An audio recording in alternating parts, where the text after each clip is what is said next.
안녕하세요, 한사영입니다. 뉴 위닝 스토리 영어식 사고훈련 동사편 첫 번째 영상입니다.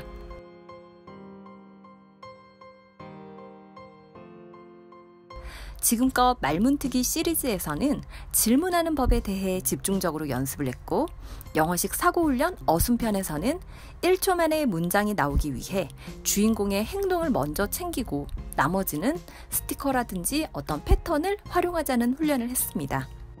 동사편에서는 영어로 1초 만에 말하기 위해서는 주인공의 행동이 중요하다는 것까지는 알지만 이 행동 부분에 해당하는 서술어가 막히는 지점에 대해 집중적으로 훈련해 봅니다. 예를 들어, 나 어제 내 여자친구를 차로 데려다 줬어 라는 문장을 말하고 싶어요. 그러면 우리 원래 주인공의 행동이 중요하다고 했으니까 이런 식으로 먼저 머릿속에 생각이 굴러갈 것 같아요.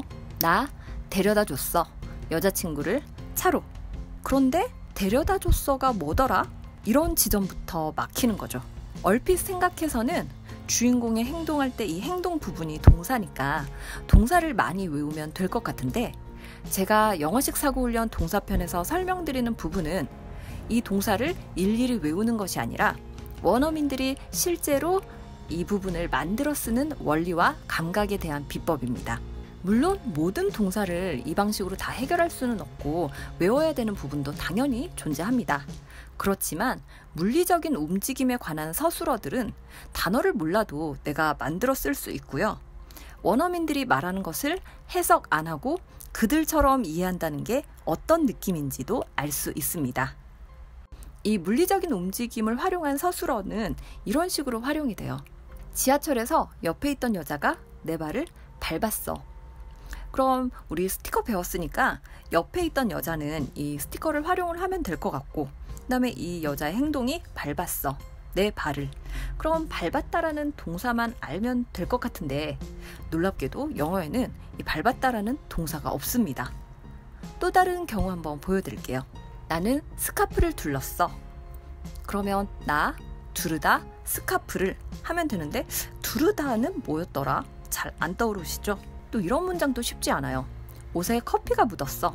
그럼 커피가 묻었다? 옷에? 이렇게 해야 되나? 그럼 묻었다는 뭐더라? 잘 안 나오시죠? 방금 보여드린 서술어들이 우리가 잘 의식하지 못했지만 모두 물리적인 움직임에 관한 겁니다.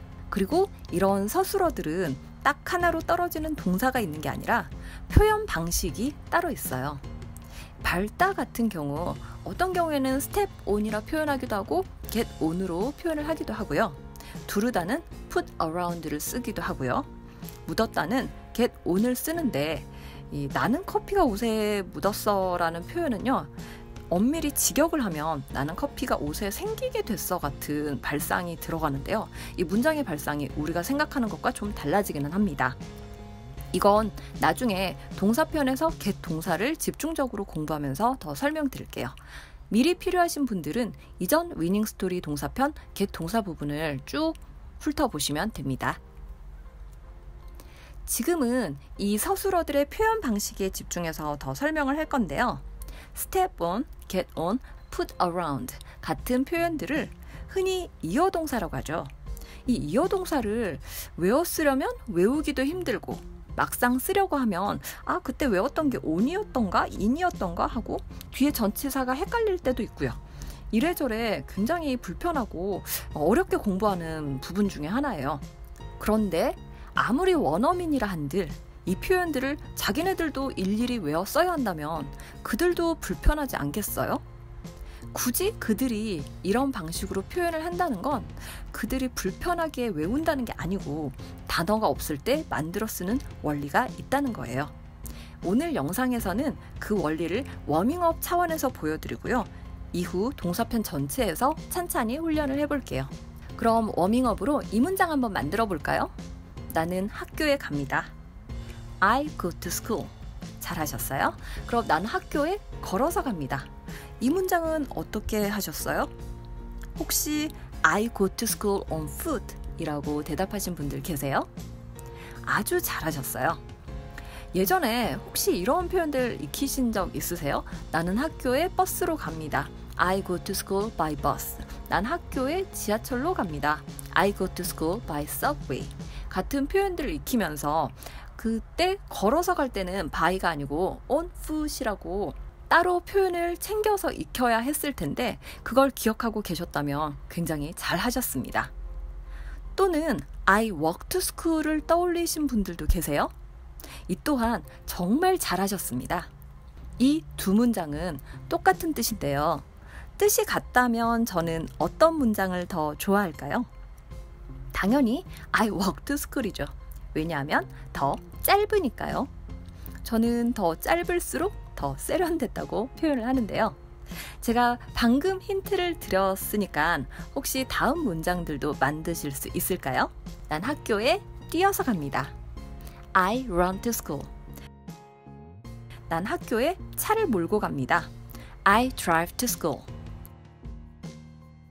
그럴 일은 별로 없겠지만 물에 잠긴 학교에 헤엄쳐 가야 되는 상황을 굳이 표현을 해보자면 I swim to school. 혹시 정말 사정이 있어서 학교까지 기어갑니다 라는 표현도 써야 할 수도 있어요. 그렇다면은 I crawl to school 이라고 하면 됩니다. 자, 우리 신나게 여러 문장을 만들어 봤는데요. 원래 가다란 동사는 뭐예요? go죠. 그런데 좀 전에 우리가 신나서 만든 문장들에는 go 동사가 없어요. 이건 굉장히 중요한 지점인데요. 우리가 생각할 때는 가다라는 말을 표현하고 싶으면 go 동사가 반드시 필요하다고 생각하지만 영어에서 어느 지점에서 어느 지점으로 이동했다라는 의미는 실제로는 전치사 to가 결정해 줍니다. 그리고 주인공의 행동을 쓸 때 내가 움직였다는 표현만 해주기 위해서 그 움직였다는 표현을 행동 자리, 즉 동사 자리에 써주는 거죠. 가장 쉽게 쓸 수 있는 표현으로는 go를 생각할 수 있을 거고요. 경우에 따라서는 come이나 get도 가능하겠죠. 그런데 go와 come은 쓸 때 기준이 말하는 사람이 그 순간에 머릿속에 떠올리고 있는 기준점이 있어요. 그래서 그 기준점에 가까워지면 come, 멀어지면 go를 쓰면 됩니다. 이건 전적으로 그 말하는 사람의 마음이에요. 그 순간의 기준점을 그 사람이 정하는 거거든요. 그런데 이런 방향을 이래저래 생각하기 싫다 싶으면 어느 방향이든 상관없이 움직였다고 표현할 수 있는 동사가 바로 get입니다. 그래서 저는 get을 우선적으로 사용해서 설명을 계속 드릴 거예요. 그리고 오늘 여러 문장들을 만들어 본 것처럼 구체적으로 어떤 모양새 혹은 어떤 행동으로 움직이는지 알고 있으면 get 대신에 run, walk, swim, crawl 같은 동사들을 이 행동 자리에 표현을 해줍니다. 즉, 물리적 움직임을 나타내는 이어 동사를 만들어 쓰는 원리는 실제 이동 방향의 뜻은 to, up, down, on, off처럼 이런 우리 흔히 전치사라고 하는 애들 있죠. 얘네들이 가지고 있고 이 동사 자리에는 별다른 행동의 특성이 없으면 움직임을 뜻하는 get을 쓰면 되고요. 구체적인 움직임의 모양새를 표현해주고 싶을 때는 여러 동사들을 적절하게 활용해서 쓰면 됩니다. 아까 제가 보여드린 문장들은 이런 식으로 쓸 수는 있는데요. 이 표현들은 어차피 나중에 다 천천히 설명을 드릴 거고요. 특히 외우지 않고 만드는 방법을 훈련하는 게 이 과정의 목적이라고 생각하시면 됩니다. 다음 영상부터는 본격적으로 업, 다운을 활용한 훈련부터 시작해 볼게요. 감사합니다.